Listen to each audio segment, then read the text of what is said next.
வணக்கம் நண்பர்களே, இது ஆன்மீகமும் ஜோதிடமும்.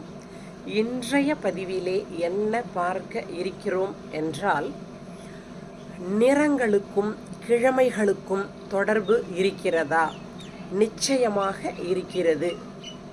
ஒவ்வொரு கிழமைக்கும் அந்த கிழமைக்குரிய கிரகங்களினுடைய ஆதிக்கம் இருக்கும். இந்த கிழமையில் பிறந்த குழந்தை இப்படி இருக்கும் என்று சொல்கிறோம் அல்லவா? அதே போல்தான் இந்த கிழமையில் இந்த நிறத்தினுடைய ஆதிக்கம் இருக்கும். அது நமக்கு அதிர்ஷ்டத்தை கொடுக்கும். நிறைய டீச்சர்ஸ் என்ன கேட்பதுண்டு, ட்ரைனிங்கில் மீட்டிங்லலாம் பார்க்கும்போது, நீங்கள் சொல்லுங்கள் என்ன கிழமை என்ன கலர் ட்ரெஸ் போடலாம் அப்படின்னெல்லாம் பொதுவாக கேட்பதுண்டு. ஞாயிற்றுக்கிழமை என்பது சூரியனின் ஆதிக்கத்திற்கு உட்பட்ட நாள். சூரியனினுடைய நிறம் பொன் மஞ்சள் நிறம். மஞ்சள் அல்ல, அது குருவிற்கு உகந்தது. சூரியனினுடைய நிறம் ஒரு பொன் மஞ்சள்.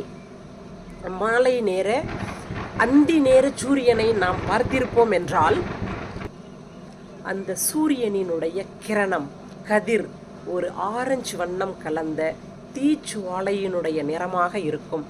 ஆரஞ்சு மாதிரியும் கொஞ்சம் ரெட்டு கலந்த மாதிரியும் கொஞ்சம் எல்லோ ஷேடாவும் தெரியும். தீயினுடைய நிறம் கிட்டத்தட்ட ஒரு காவி நிறம் போல. அது ஞாயிற்றுக்கிழமைக்கு உகந்தது. திங்கள் சந்திரனின் ஆதிக்கத்திற்கு உட்பட்ட நாள். திங்கள் வெண்ணிற ஆடை உடுத்துவது சிறப்பு. செவ்வாய் சிவப்பு நிற இளம் சிவப்பு அல்லது அடர் சிவப்பு நிற வண்ண ஆடைகளை உடுத்துவது நல்லது. புதன்கிழமை பசுமையாக மனதிற்கு நிறைவை தரக்கூடிய அமைதியை தரக்கூடிய பச்சை வண்ண ஆடையை உடுத்துவது சிறப்பு. வியாழக்கிழமை பிரகஸ்பதி குருவுக்கு உரிய நாள். அன்று மஞ்சள் வண்ணம் உடுத்துவது சால சிறந்தது. வெள்ளிக்கிழமை இருவேறு விதமான கருத்துகள் உண்டு. பல தெய்வ வழிபாடுகளை வெள்ளிக்கிழமை செய்கிறோம். முஸ்லீம்ஸுங்களுக்கும் வெள்ளிக்கிழமை உகந்த நாள்னு நம்ம நினைக்கிறோம், ஹிந்துஸுக்கும் நினைக்கிறோம். பொதுவாக வெள்ளிக்கிழமை சுக்கிரனின் ஆதிபத்தியம் பெற்ற நாள். அப்படி பார்த்தால் சுக்கிரன் வெண்பட்டு கொண்டது. நீங்கள் வெள்ளை நிறமும் உடுத்தலாம், மஞ்சளும் உடுத்தலாம், சிவப்பும் உடுத்தலாம். பெரும்பாலான அம்மன் வழிபாடுகள் வெள்ளிக்கிழமைகளில் நடைபெறுவதால் நீங்கள் மஞ்சள், சிவப்பு, வெள்ளை உடுத்தலாம். சனிக்கிழமை சனியினுடைய ஆதிக்கம் மந்தக்காரகன், சனியினுடைய ஆதிக்கம் நிறைந்த நாளாக இருப்பதால் கருப்பு அல்லது கருநீல வண்ண உடையை உடுத்தலாம். இதன் மூலமாக அப்படியே அதிர்ஷ்டம் கொட்டிடுமா அப்படின்றதெல்லாம் கிடையாது.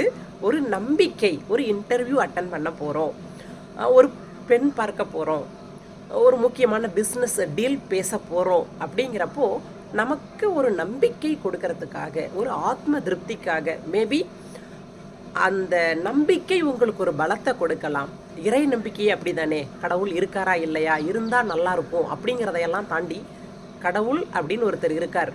அது அறிவியலாக இருக்கலாம், அது ஆண்டவனாக இருக்கலாம். இறைவன் என்று ஒருவன் நமக்கு மேலே இருக்கிறான். அவன் எல்லாவற்றையும் பார்த்து கொண்டிருக்கிறான்னு நம்ம நம்புறதுனால தான் ஒரு 25% இந்த பூமி கொஞ்சம் நல்லா இருக்குது. கொஞ்சம் கொஞ்சம் மனித நேயம் மிக்க மனிதர்கள் வாழ்ந்து கொண்டிருக்கிறார்கள். இந்த நிறத்திற்கும் தினத்திற்குமான தொடர்பு கூட ஒரு நம்பிக்கை தான். நிச்சயமாக இது 100% நடந்துருமான்னு கேட்டால் கண்டிப்பாக என்னிடம் பதில் இல்லை. இது நிறைய ஃப்ரெண்ட்ஸ் கேட்டுக்கிட்டதுக்காகவே போடப்பட்ட ஒரு ஸ்பெஷல் பதிவுன்னு கூட சொல்லலாம். இந்த வீடியோ உங்களுக்கு பிடிச்சிருந்துச்சுன்னா மறக்காமல் லைக் பண்ணுங்கள், கமெண்ட் பண்ணுங்கள், உங்கள் ஃப்ரெண்ட்ஸோட ஷேர் பண்ணுங்கள். மீண்டும் ஒரு பதிவிலே உங்களை சந்திக்கிறேன்.